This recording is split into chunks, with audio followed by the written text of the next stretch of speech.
किसी भगोड़े को जाते हुए देखा है, वो देखो सदन छोड़कर भगोड़ा जा रहा है। आप अपने ही बेटे को पैदा करें, उसी के लालच लिए गलत पैदा हो गया।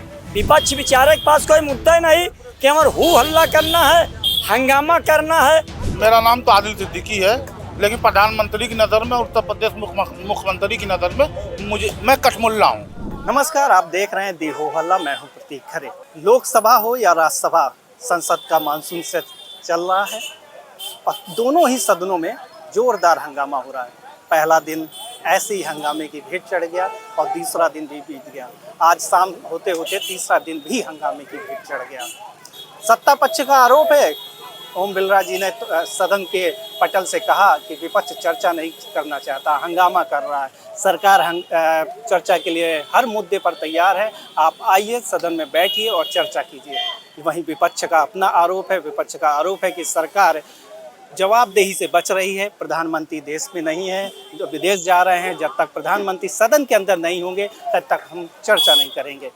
सरकार की अपनी दलील है, विपक्ष के अपने आरोप है। इन दोनों के बीच में जो सबसे बड़ा नुकसान हो रहा है वो है टैक्स पेयर के पैसों का। आम जन के जो मुद्दे हैं वो दूर दूर तक दिख नहीं रहे हैं।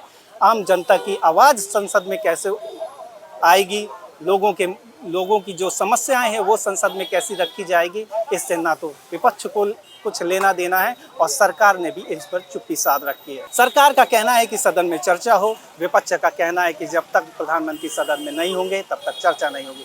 आम जन मानस क्या सोचता है? एक सबसे बड़ी बात यह है कि 3 दिन बीत गए हैं और किसी विषय पर चर्चा नहीं हुई है और इसमें टैक्स पेयर के करोड़ों रुपए पर दिन के लाखों रुपए का खर्च होता है, तब एक दिन की कार्रवाई होती है सदन की। और ऐसे में सबसे ज़्यादा नुकसान है तो टैक्स पेयर का पैसा, क्योंकि जनता सवाल नहीं पूछती है। जनता की जवाबदेही सरकार के प्रति है नहीं और सरकार, लगता है कि सरकार भी गूंगी और बहरी हो गई है।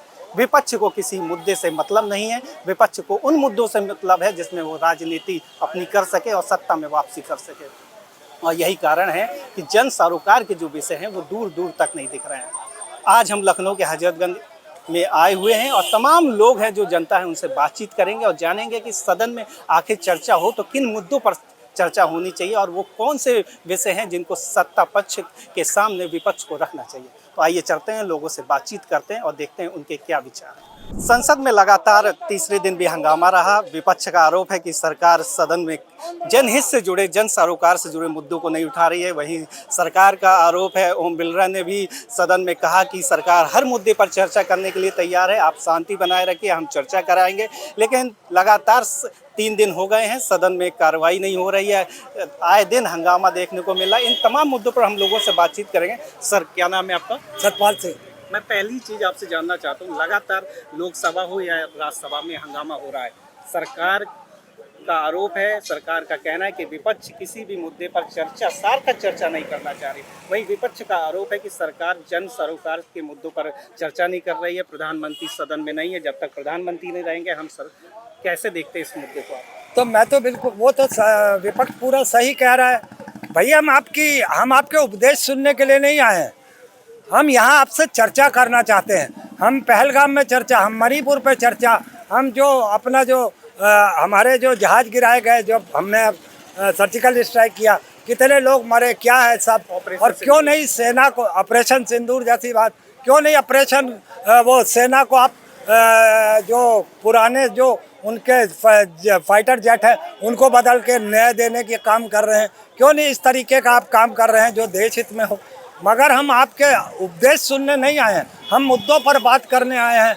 अब ओम बिरला जी, भाई हमने ये बिल पास कर दिया, जो हाँ कहना चाहते हैं वो हाँ कहें, जो ना कहना चाहते हैं वो ना कहें। तो हाँ के पक्ष में बिल के पक्ष में हाँ हुआ तो यहाँ हुआ, स्वीकृति हुई। हम तुम्हारा ये सब सुनने के लिए, ड्रामा सुनने के लिए नहीं बैठे।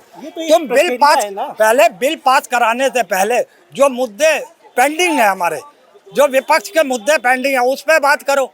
मगर देश का प्रधानमंत्री, अगर तुमको विदेश यात्रा में जाना था तो ये जो चर्चा थी, तुम्हारा जो सत्र था, इसको आगे पीछे कर सकते थे। फिर हमको तो एक पुरानी पिक्चर का गाना याद आ रहा है, तुमने किसी की जान को जाते हुए देखा, इसका नया वर्जन सुन लीजिए। तुमने किसी भगोड़े को जाते हुए देखा है, वो देखो सदन छोड़कर भगोड़ा जा रहा है, वो देखो सदन छोड़कर भगोड़ा जा रहा है। जब देश का प्रधानमंत्री भगोड़ा हो जाएगा, जब संसद वीरान हो जाएगी, तो कहाँ कोई जवाब सवाल करेगा? सवाल तो हम नरेंद्र मोदी से करेंगे ना, इनके अंतरी मंत्री संतरियों से तो हम सवाल नहीं करेंगे ना। सवाल क्या विपक्ष अपने आप से करेगा? विपक्ष तो सवाल प्रधानमंत्री से करेगा, और प्रधानमंत्री एक कार प्रधानमंत्री है जो बचना चाहता है, बहस से बचना चाहता है, जवाबों से बचना चाहता है। ओम बिरला जी का कहना है कि सरकार हर मुद्दे पर चर्चा करना चाहती है, लेकिन आप चर्चा कीजिए, विरोध प्रदर्शन आप जाके नारेबाजी कर रहे हैं, वेल पे आ जा रहे हैं, वो मत कीजिए। तो क्यों आप धड़ाधड़ नए नए बिल ला रहे हो, पास करा रहे हो? हाँ हो गई, अब हमने पास कर दिया, ना हो गई हमने इसको हटा दिया। क्यों कर रहे हो ये नौटंकी? तुम फिर चर्चा करो ना, जो विपक्ष चाहता है तुम चर्चा करो। चलो प्रधानमंत्री नहीं है, वो तो भगोड़ा है, वो तो कैर है, अक्षम है, निर्लज है, नपुंसक है प्रधानमंत्री देश का। मैं खुल के कहता हूँ, कार प्रधानमंत्री देश के पटल पर। आप सदन में होते तो किन मुद्दों पर चर्चा करना चाहिए, किन मुद्दों को उठाना चाहेंगे? देखिए, हमारे लिए मुद्दे मणिपुर से लेकर शुरू होते हैं, पहलगाम होता है, सिंदूर ऑपरेशन जो होता है। अभी आप कह रहे हो देश का प्रधानमंत्री कितना मजाक उड़ा रहा है देश के नागरिकों का। वो कह रहा है कि हम ये जो सत्र है ये हम विजय उत्सव की तरीके से मनाएंगे, और जबकि कहता है कि ऑपरेशन सिंदूर अभी बंद नहीं हुआ है, वो जारी है। तो क्या हमने जीत हासिल कर ली है? हमने कोई विजय हासिल कर ली है? तो फिर युद्ध क्यों चल रहा है? अगर युद्ध विराम है तो फिर किस बात का आपका वो है, ये विजय उत्सव किस बात का है? और आप संसद को विजय उत्सव से क्यों मिला रहे हैं? संसद जनता के सवालों के लिए बना है। तुम्हारी ये हार जीत से नहीं चलेगा। हार जीत तो और भी सरकारों में सर्जिकल स्ट्राइक हुए हैं, मगर किसी ने इस तरीके का प्रोपोगंडा नहीं किया, इस तरीके का उसका सहारा लेकर राजनीति नहीं की, भगवान राम को लेकर नहीं की, उड़ीसा के जगन्नाथ को लेकर नहीं की, कर्नाटका के हनुमान मंदिर को लेकर नहीं की, बजरंगबली को लेकर नहीं की। तो इन लोगों की तो आदत है धर्म और राजनीति को एक साथ लेकर चलना, क्योंकि इनके एजेंडे में न शिक्षा है, न रोजगार है, न स्वास्थ्य, न नौकरी है, न सुरक्षा है। ये सिर्फ और सिर्फ नफरत की बुनियाद पे आना चाहते हैं। पिछले 11-12 सालों से केंद्र की सरकार और उत्तर प्रदेश की सरकार सिर्फ नफरत की बुनियाद पर है। हिंदू मुस्लिम करने की मंगलसूत्र है, सिंदूर है, इसी के इर्द गिर्द इनकी सत्ता चलती है। पूछिए इनसे इन्होंने जनता के हितों के लिए काम क्या किया है।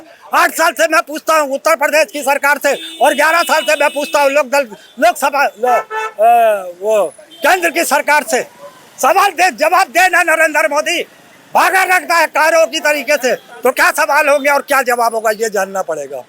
आपका क्या नाम है? मेरा नाम प्रिंस है।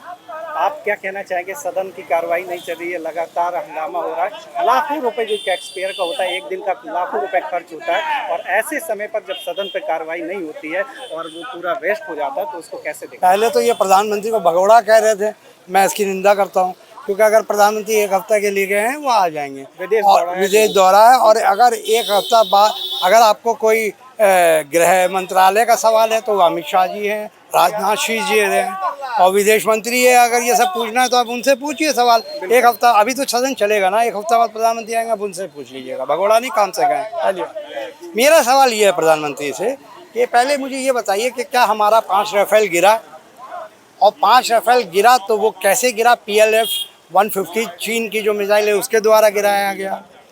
क्या जब हम सारे आतंकी ठिकाने पे हमला कर रहे थे, परमाणु ठिकाने पे जब हमला करने गए तो हमें अमेरिका ने रोक लिया? क्या अमेरिका पाकिस्तान के परमाणु ठिकाने को संरक्षित करता है? ये सवाल है। क्या हम जब ले रहे थे POK तो हमको अमेरिका ने रोका? अब जो आतंकी हमले हमने ख़त्म किए थे 24 सेकंड के अंदर हमारे आर्मी ने, उसको बनाने के लिए चीन फंडिंग कर रहा है पाकिस्तान को, तो क्यों हम फिर चीन से व्यापार कर रहे हैं? अभी गए थे विदेश मंत्री, झूला झूले थे उनके साथ। तो हम ये क्या कर रहे हैं? एक तरफ तो पाकिस्तान चीन का सपोर्ट कर रहा है, अमेरिका चीन का सपोर्ट कर रहा है, और हम पाकिस्तान से सपोर्ट कर रहे हैं। अमेरिका 22 बार 2 डजन बार बोल चुका है कि हम ट्रेड के हिसाब से किए हैं। और जब ये हुआ था तो संयुक्त राष्ट्र संघ ने पाकिस्तान को आतंक विरोधी दस्ते का अध्यक्ष बना दिया था। हम बता रहे थे कि पाकिस्तान जो है वो आतंकवादी संगठन है और यूएन क्या कर रहा था, पाकिस्तान को उसका अध्यक्ष बना रहा था। तो ये विदेश नीति हमारी है जो हमेशा फेल हो रही है। हम बोलते जा रहे हैं आतंकवाद वहाँ पर पल रहा है, साफ देखा गया है। वो तो समिति का अध्यक्ष हर जो देश मेंबर देश अंधा है क्या? वो एक बार बनना होता है भाई साहब, नहीं बन सकता वो। जब वहाँ पर दिखा जा रहा है हाफिज सईद का बेटा खड़ा है जो यूएन में वांटेड टेररिस्ट है, कि अमेरिका देख नहीं रही है कि जो हमारे लिस्ट में टेररिस्ट है वो बैठ के नमाज जनाजा पढ़ा रहा है, तो उसको फंडिंग उसको क्यों नहीं रोका जा रहा अमेरिका के द्वारा? वो तो साफ दिख रहा है ना। नहीं, सरकार का यही तो ओम बिरला जी ने कहा कि हम हर मुद्दे पर चर्चा करने के लिए तैयार हैं। चर्चा कब होगी? जब लोग सदन में उपस्थित होंगे, अपनी बात रखेंगे। जब अपनी बात आप रखेंगे ही नहीं तो सवाल ही नहीं होगा सदन में, बात तो उसके बाद उस पर आंसर कैसे? ये गलत है। राहुल गांधी बात रखते हैं, उनको बोलने नहीं दिया जा रहा है। राहुल गांधी ने एडीआर की बताया, एकदम सही है। वोट का चोरी नहीं, डकैती डाल रहे हैं लोग। आप बताइए 2000 जी हाँ 19 में, हम 2019 की बात कर रहे हैं, 347 सीट ऐसे थे जिसमें काउंटिंग और वोटिंग में डिफरेंसेस था। ये देखा नहीं, मैं कहता रहा उस टाइम भी। अब जाके 2024 का एडीआर रिपोर्ट है कि 528 सीट में डिफरेंसेस है। सिर्फ 4 सीट ऐसे थे जिसमें काउंटिंग सही था। 362 सीट ऐसे हैं जिसमें 5 लाख वोट कम पड़े हैं, जितना पड़ा उसके कम गिने गए हैं। और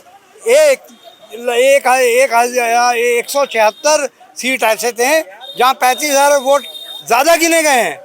ये क्यों हो रहा है? वोट में इतना डिफरेंसेस कैसे आ रहा है? यूपी में 55 सीट था, उसमें 53,000 वोट कम गिने गए और 20 सीट में 6,000 वोट ज़्यादा गिने गए। इसके हिसाब से जीता है उन्होंने। आप बताइए, जब वोटर लिस्ट मांगा जा रहा है आपसे, अब क्यों नहीं दे रहे हैं? आप वोटर लिस्ट, आपसे वीडियोग्राफी मांगा जा रहा है, आप कानून बदल दे रहे हैं। तो शक तो लोगों को होगा ना कि भैया मसीह का हम लोग ने देखा था। तो ये सबसे बड़ा बात है। इलेक्शन छोड़ दीजिए, आप इसी मुद्दे पे रहिए और ये विदेश का भी मुद्दा छोड़ दो। इस टाइम आपका जो जनता का वोटिंग का अधिकार है वो छीना जा रहा है। 52 लाख सूत्र के हिसाब से वोट आ रहा है, वोट कट जाएगा। क्यों कट जाएगा? अभी 2024 में यही इलेक्शन हुआ, तो क्या आप भी इस्तीफा देंगे मोदी? अभी बिहार में हुआ है, इसी वोटर लिस्ट से 2024 में हुआ है। अब आप 52 लाख बदल दोगे। अब वहाँ पकड़ लिया गया आपका, राहुल गांधी ने पकड़ लिया, तो आप यहाँ पर बदल के दूसरे तरीके से जीतोगे। मतलब आप जेन्युइन तरीके से इलेक्शन नहीं चाहते। आम जनता ठगी जा रही है। हम पैसा देते हैं, हम टैक्स देते हैं, 64% जीएसटी जन आम आदमी दे रहा है, 1% सिर्फ पूंजीपति देता है और उनको ठगा जा रहा है। उसके वोट का कोई मायने नहीं है। तो इस सब बात में चर्चा होनी चाहिए। चाहूँगा कि किन मुद्दों पर आपको क्या लगता है कि 2-3 कौन से बड़े मुद्दे हैं जिन पर सदन पर चर्चा बहुत है? पहला मुद्दा यही है, सर वाला सबसे बड़ा मुद्दा। दूसरा मुद्दा जो स्कूल बंद किए जा रहे हैं, 10 साल में 89,000 स्कूल बंद कर दिया आपने। आपका मंशा क्या है? बच्चे पढ़ नहीं रहे हैं, वहाँ पर जाके रो रहे हैं यूनिफॉर्म पहन के, गरीब के बच्चे। यूपी की तो 27,000 हैं और पहले 27,000 54 होगा। मैं केंद्र की बात कर रहा हूँ। केंद्र में 11 साल में 89,000 गवर्नमेंट सरकारी स्कूल बंद किया, ये सदन में कहा गया है। तो उस पर मुद्दा में होना चाहिए, वो संजय सिंह उठा भी रहे हैं। और इसके अलावा राहुल गांधी को यही सर्क वाला और ये विदेश नीति वाला जो हमारे कितने तो यूपी वाला मुद्दा उठा रहे हैं जो मर्ज हो रहा है स्कूल का। नहीं, वो यूपी नहीं है, वो सेंट्रल का भी 89,000 है जो सरकारी स्कूल बन हो रहा है, उसका मुद्दा है। जय हिंद जय भारत। क्या नाम है आपका? अरविंद पटेल। कैसे देखते हैं इस पूरी चर्चा को? और चर्चा तो देखिए ज़रूरी होती है लोकतंत्र में। जहाँ तक आपके प्रश्न का सवाल था कि सरकार को चर्चा करानी चाहिए, तो जब सरकार के नुमाइंदे जो भी सरकार को रिप्रेजेंट करता है संसद में, उनके सचेतक सारे लोग ये कह रहे हैं कि नहीं, हर विषय पर जो भी सदन के सामने जो भी विषय आएगा उस पर चर्चा होगी। जिस तरीके से जैसे हमें खाना बनाने की बात आती है तो क्या सब्जी काटते ही समय पूरा खाना तैयार हो जाता है? नहीं होता है। उसके लिए पूरी प्रोसेस है और हर लोकतंत्र में हर व्यक्ति प्रोसेस को फॉलो करता है। इसी तरीके से जो हमारी संसद चल रही है, विपक्ष कह रहा है कि हर मुद्दे पर चर्चा करिए, पहलगाम हमले पर, तमाम चीज़ों पर। वो सरकार उसके लिए मना नहीं कर रही है। सरकार कह रही है कि चर्चा हम करेंगे, लेकिन थोड़ा सा आप इंतज़ार कीजिए। विषय और भी होते हैं, 7, 8, 9, 10 लोकसभा में प्रस्ताव पारित होने हैं, बिल पास होने हैं। जनता से जुड़े हुए कोई भी बिल होता है वो जनता से जुड़ा हुआ होता है। व्यापक परिप्रेक्ष्य हो सकता है। देश की अगर सुरक्षा पर कोई ऐसा खतरा आता है कि तुरंत चर्चा करनी चाहिए, तो निश्चित तौर पर सरकार तुरंत चर्चा करती है। 2-3 मुद्दे ऐसे हैं कि जिन पर सरकार तुरंत चर्चा करती है और विशेष सत्र भी बुला लिया जाता है। अगर देश की सुरक्षा के बारे में आएगी, देश की अस्मिता के बारे में आएगी, तो स्पेशल सत्र बुला करके चर्चा की जा सकती है। लेकिन चूंकि एक सरकार के द्वारा जो सर्जिकल स्ट्राइक की गई थी, या जो ऑपरेशन सिंदूर जो किया गया था, निश्चित तौर पर उसको पहले ही सारे लोगों को, सेना का जो ऑफिशियली रिलीज है वो आपके पास आ चुका था। क्या इस देश के केवल प्रधानमंत्री पर आप विश्वास करते हैं? इस देश की सेना पर आप विश्वास नहीं कर सकते, क्योंकि रक्षा तो देश की सेना को ही करना है। बिल्कुल बहुत बड़ी बात देश की सेना ने वो सारी चीज़ें स्पष्ट की थी कि ऑपरेशन सिंदूर में क्या क्या हुआ, और विद प्रूफ की थी। उस समय प्रेस भी था सामने, और सेना के नुमाइंदे ने बाकायदा एक एक चीज़ का क्लियरिफिकेशन और सबूत के साथ दिया था। इवन वीडियो के साथ भी दिया हुआ था कि इतनी जगह हमने हमला किया, जब सपोज 9 जगह किया, तो उसका उन्होंने पूरा रीज़न बताया था कि यहाँ क्यों किया, क्योंकि यहाँ आतंकवादी कैंप थे। लेकिन एक चीज़ है कि उनका कहना है कि जो बार बार ट्रम्प बोल रहा है इस मुद्दे पर हमें चर्चा चाहिए, वो एक अलग विषय। लेकिन अगर संसद नहीं चल रही है, मैं आपसे जानना चाहूँगा, अगर संसद चलती तो किन मुद्दों पर विपक्ष को भी संसद में उठाने चाहिए? जन सरोकार से वो कौन से मुद्दे हैं आपकी नज़र में? अगर आप संसद में होते तो किन मुद्दों को सरकार के सामने प्राथमिकता से रखते हैं? देखिए, सबसे जो किसी भी लोकतांत्रिक देश में जो सबसे मुख्य व्यवस्था होती है कि व्यक्ति का जीवन अच्छी तरीके से चलना चाहिए, उसे समाज में इज्जत की ज़िंदगी जीने का अवसर मिलना चाहिए। और इन सब दोनों चीज़ों के लिए व्यक्ति को अपना पेट अच्छी तरीके से भरे और समाज में इज्जत के साथ रहे, इसके लिए स्वास्थ्य, रोजगार, शिक्षा, ये तमाम ऐसे मुद्दे हैं जिन पर वास्तविक चर्चा होनी चाहिए संसद में, चाहे वो बीजेपी हो, चाहे वो विपक्ष हो।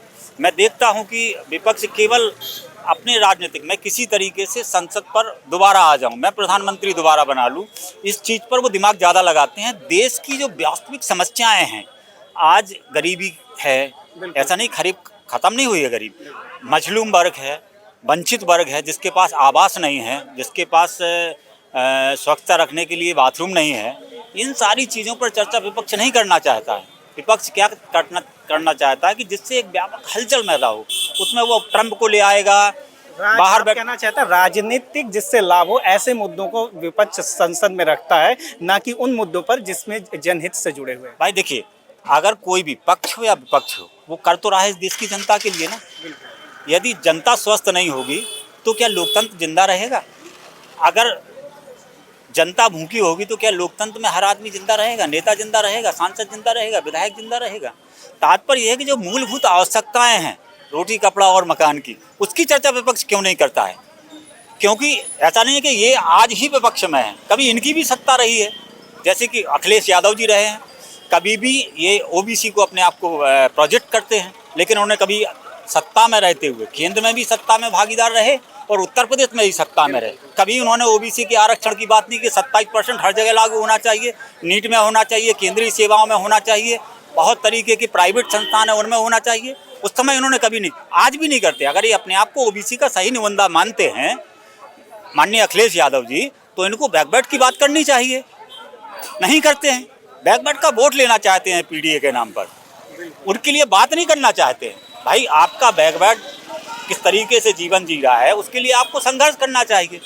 मैं कहूं कि मैं किसान हूं तो निश्चित तौर पे अपनी, अगर बैल से खेती करता हूं तो बैल का ध्यान रखूंगा, अगर ट्रैक्टर से खेती रखता हूं तो उसकी सर्विस कराऊंगा, उसके लिए मेंटेनेंस करूंगा, सब कुछ करूंगा, तब वो जाकर के ना वो प्रोडक्टिविटी देगा, तब मुझे जाकर के उसका फ़ायदा मिलेगा। आप पीडीए का वोट तो ले लेते हैं, लेकिन उसके बारे में संसद में और बाहर चर्चा करने के लिए आप तैयार नहीं हैं। ओबीसी की हालत क्या है वो देखने के लिए आप तैयार नहीं हैं, जबकि आप 3-3 बार 4-4 बार उत्तर प्रदेश में आपकी सरकार रही, कांग्रेस के साथ जनतांत्रिक गठबंधन में आप 3-3, 4-4 बार सरकार में रहे, लेकिन उस समय आपने कोई बैकबैट का काम नहीं किया। दूसरी बात, अगर कांग्रेस ये चर्चा करती है कि भाई हमें तो चर्चा आज ही करनी चाहिए, तो क्या जब ये सत्ता में थे, जब ऐसे विषय जिस पर बिल्कुल पिक्चर क्लियर थी, क्योंकि सेना ने पिक्चर क्लियर कर दी थी, तो क्या उस समय ये विपक्ष को चर्चा करने के लिए राजी हो जाते थे? क्योंकि अगर आप 20 साल पहले जाएंगे, आपकी उम्र में मेरी उम्र में अंतर हो सकता है, इससे भी ज़्यादा लोकतंत्र में अगर कोई ये मुद्दा उठाता है कि ईवीएम नुकसानदेह है लोकतंत्र के लिए, ईवीएम लाया कौन? जिस समय कांग्रेस की सरकार थी भारत में, सपा गठबंधन में थी, सपा गठबंधन में थी, ममता बनर्जी गठबंधन में थी, तब यहाँ भारत में ईवीएम को लॉन्च किया गया था। आप अपने ही बेटे को पैदा करें, उसी के लॉन्च लिए गलत पैदा हो गया। तो ये आपको अपनी मानसिकता में सुधार करना पड़ेगा। यदि आप अपनी मानसिकता में सुधार करेंगे तभी तो आप स्वस्थ चर्चा कर पाएंगे।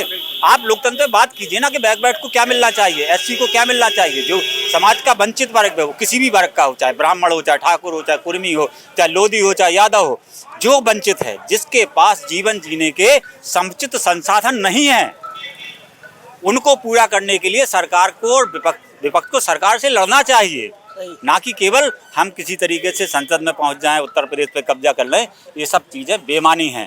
तो अखिलेश जी या पूरा विपक्ष चर्चा करने के लिए जब सरकार राजी है तो धैर्य रखें। सरकार स्वयं, ये लोग स्वयं करते हैं अपने कार्यकर्ताओं से कि धैर्य रखिए। मुलायम सिंह की सरकार में क्या यादव के अलावा किसी के पास कुछ था? 5 सांसद होंगे अगर यादव तो उन्हीं के परिवार से होंगे। परिवार से बड़ी बात उठाई है कि इस विपक्ष को भी सरकार से समन्वय स्थापित करके ये चर्चा करनी चाहिए। और भी लोग हैं, बातचीत करेंगे। क्या नाम है आपका? देखिए, हमारा शराफत अली नाम है। भाई साहब ने जो कहा है बिल्कुल 100 की 100% कहा है। अगर अखिलेश यादव जी के सांसद 5 हैं लोकसभा में, 37 में, तो खाली उनके बिरादरी के, उनके परिवार के, और कोई नहीं। जहाँ तक सवाल रहा है कि भाई साहब ने जैसे कहा कांग्रेस के और समाजवादी की गठबंधन में सरकार चली, और 1 मिनट, पीडीए का जो है नारा ये लोग देते हैं, पीडीए का नारा देते हैं दलित अल्पसंख्यक मुसलमान भाई भाई, और फिर नेता विरोधी दल बाबा माता प्रसाद पांडे को बैठा ले हैं। ये कहो कि दबा कुचला गरीब अमीर, गरीब जितना है, चाहे सबरण हो चाहे हिंदू हो, सब हमारा पीडीए में शामिल, ये तो कहना ठीक है। सवाल जहाँ तक आप देख लीजिए, एकरा हसन इनके ही दल की सांसद है, और एकरा हसन उस परिवार से बिलोंग करती है। एकरा हसन के नाना सांसद रहे, दादा सांसद रहे, बाप 41 साल के मुनव्वर हसन साहब 4 सदनों के मेंबर है, माँ 2 बार सांसद रही, भाई 3 बार विधायक है। बाकी एक बार एकरा हसन के लिए अभी तक बोले नहीं अखिलेश यादव जी। ये तुष्टीकरण की मतलब आरोप देते लोग लगाते हैं कि तुष्टीकरण की जो है राजनीति अखिलेश यादव कर रहे। अखिलेश यादव मुसलमानों को उतार रहे। अभी इटावा में परेशानी हुई और देखिए अपनी बिरादरी को 51,000 रुपया उसको पुरस्कार भी दिया, और जो है सर सम्मान किया।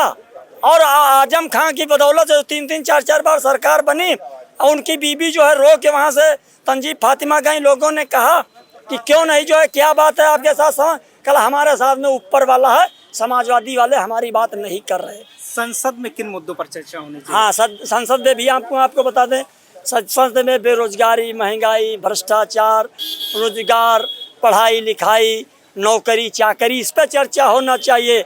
विपक्ष बेचारे के पास कोई मुद्दा नहीं कि हमारे हु हल्ला करना है, हंगामा करना है। जब पक्ष विपक्ष दोनों जो है सर सहमत होते हैं तब जो है सदन चलता है। रहा जहाँ तक अभी बात वैसा पहलगांव की कर रहे थे, आज सेना है तो हम हैं, सेना है तो हिंदुस्तान है, सेना है तो संविधान है। बाकी सोफिया कुरैशी को एक मंत्री ने कहा कि जो है आतंकवादियों की बहन से ही हमने आतंकवादियों का पोस्टमार्टम करा दिया। यही समाजवादी पार्टी के राष्ट्रीय महासचिव और सांसद राज्यसभा राम गोपाल यादव ने अमिता सिंह जो लेडीज थी उस पर जो है आरोप लगाया, एक अभद्र टिप्पणी की। जब सेना का ही मनोबल गिराएंगे इस हिंदुस्तान के लोग, तो हिंदुस्तान की सेना का जब मनोबल गिरेगा तो हिंदुस्तान का हाथ सर क्या होगा? सवाल जहाँ तक रह गया है, ये जब तक सत्ता और विपक्ष पहले लोग जो होते थे वही लोग जो है सहमत बना के और सरकार चलाते थे, और अच्छे कानून का और अच्छे शासन का स्थापना होती थी। क्या नाम है आपका? मोहम्मद आफाक। क्या कहना चाहेंगे कि सदन में किन मुद्दों पर चर्चा होनी चाहिए, ना कि हंगामे को? लोकतंत्र को बचाने की, मानवता को बचाने की, गरीब पिछड़े कमजोरों की लड़ाई लड़ने के लिए सदन होता है, न कि चोर दरवाजे से बिल पास करने का होता है। सदन चलना चाहिए, सदन बिल्कुल चलना चाहिए, मगर इसीलिए नहीं चलने दिया जा रहा है शोर शराबा, ये बहाना है क्योंकि सरकार के पास कोई जवाब देना नहीं है। बिहार है, वहाँ पर गरीबों को कितना परेशान, 36 करोड़ लाख लोग वोटर लिस्ट से बाहर कर दिए गए। अब वो अपनी लड़ाई लड़ें, स्कूल बंद हो रहे हैं, शिक्षा की बात कौन करेगा? ये सब सरकार उलझा रही है कि तुम कागज के चक्कर में दौड़ो, तुम अदालत कचहरी के चक्कर में दौड़ो, तुम फला ठिकाने दौड़ो और हमको आराम से सरकार में रहने दो। जनता को उलझा के रखा जा रहा है। शिक्षा, स्वास्थ्य, आप देखिए वो लिया है। सरकार तो कह रही है ना चर्चा करिए, लेकिन जब आप हो हल्ला करेंगे, जाके बेल में बार बार आ जाएंगे, नारेबाजी करेंगे, तो चर्चा कैसे होगी? जब मैं आपको, आप सो रहे हैं, जगाऊंगा, आप जग जाओ। जब आपको जगना ही नहीं है, सोने का नाटक करना है, तो मैं कैसे जगा सकता हूँ? नहीं, सरकार जो है जग रही है, वो समझ रही विपक्ष सो रहा है, इसलिए वो ऐसा विपक्ष मुद्दे पे बात करना चाहता है। ये जो भ्रष्टाचार, जुल्म, ज्यादती हो रही है, उस पर बात करना चाहता है। अभी आप देखिए कि एक राष्ट्रपति जो उपराष्ट्रपति थे, उनका क्या कोई अपनी मर्जी से इस्तीफा दे सकता है? नहीं, उन्होंने तो लेटर में लिखा हुआ ना, स्वास्थ्य कारणों से इस्तीफा दे दिया। लेटरों में लिखवा लिया जाएगा, सब कुछ लिखवा लिया जाएगा। मेरा नाम तो आदिल सिद्दीकी है, लेकिन प्रधानमंत्री की नज़र में, उत्तर प्रदेश मुख्यमंत्री की नज़र में मैं कठमुल्ला हूँ। जिस देश में पार्लियामेंट में बैठा सांसद गुलाम हो अपने पार्टी का, विहिप का, वो देश सबसे बड़ा लोकतंत्र कैसे हो सकता है? जिस लोकतंत्र के मंदिर में बैठने वाला पुजारी ही गुलाम हो, वो देश लोकतंत्र कैसे हो सकता है? गुलामों के देश में हम जी रहे हैं। नाम दे दिया जा रहा है दुनिया का सबसे बड़ा लोकतंत्र। आपका क्या नाम है? मेरा नाम संजीत कुमार सिंह है। आपके हिसाब से मैं रुचिखंड में रहता हूँ और मैं कहना ये चाहता हूँ सरकार से कि जैसे ढेर सारी समस्याएं हैं, जैसे सीवर की समस्या और लाइट की समस्या और भी सारी समस्याएं हैं बेरोजगारी वाली, तो इस चीज़ को देखते हुए सरकार को कदम से कदम उठाना चाहिए। और जो बिहार के ऊपर इन्होंने कहा, मैं बहुत ही सिंपली बात में कहना चाहूँगा कि सरकार को उखाड़ फेंकने वाली बात है कि बेरोजगारी अगर नहीं रहेगी तो बेरोजगारी अगर तुम करते ही क्यों हो, या तो फिर तुम उसको पैदा क्यों करते हो? जब तुम ये चीज़ करना नहीं चाहते हो, अगर हमको कुछ तुम दे नहीं सकते तो तुम लेने का हक कैसे रखते हो? और इस चीज़ को देना ही पड़ेगा तुमको, आज दो या 10 दिन के बाद दो, लेकिन हमारी चीज़ हमको दे के दो, चाहे कोई सरकार हो। और हम इसके माध्यम से कहना ये चाहते हैं कि हर बच्चा जो इस देश में पैदा हुआ है, उसे ये हक लेने का अधिकार बनता है। अगर वो नहीं दे सकते तो उन्हें उखाड़ फेंकिए। और इस जनता को, हमें नहीं चाहिए ऐसी सरकार जो हमें पढ़ने के लिए, लिखने के लिए और हमें नौकरी के लिए या कोई भी काम करने के लिए, घर द्वार बनाने के लिए और सीवर उबर सब बनाने के लिए बनाती है। और उसके बाद जाओ तो कोई ना सरकार सुनता है, ना परिषद सुनता है, ना उसका कोई अधिकारी सुनता है। इसलिए इस चीज़ को यहीं पर ख़त्म किया जाए और ये संसद में इसको उठाया जाए, चाहे वो कोई भी मंत्री हो, कोई भी देश का नेता हो। मैं इस नज़रिए से कहना चाहता हूँ। ये तमाम लोग थे जिनसे हमने बातचीत की है और तमाम मुद्दे थे जिन पर लोगों की अलग अलग प्रतिक्रिया थी, अलग अलग राय थी। लेकिन आप क्या सोचते हैं कि संसद में किन मुद्दों पर चर्चा होनी चाहिए, विपक्ष को किन मुद्दों पर उठाना चाहिए, सरकार को किन मुद्दों पर ध्यान देना चाहिए? तो कमेंट बॉक्स में कमेंट कर जरूर बताएं। कैमरामैन गौतम के साथ प्रतीक खरे, दीहो वाला।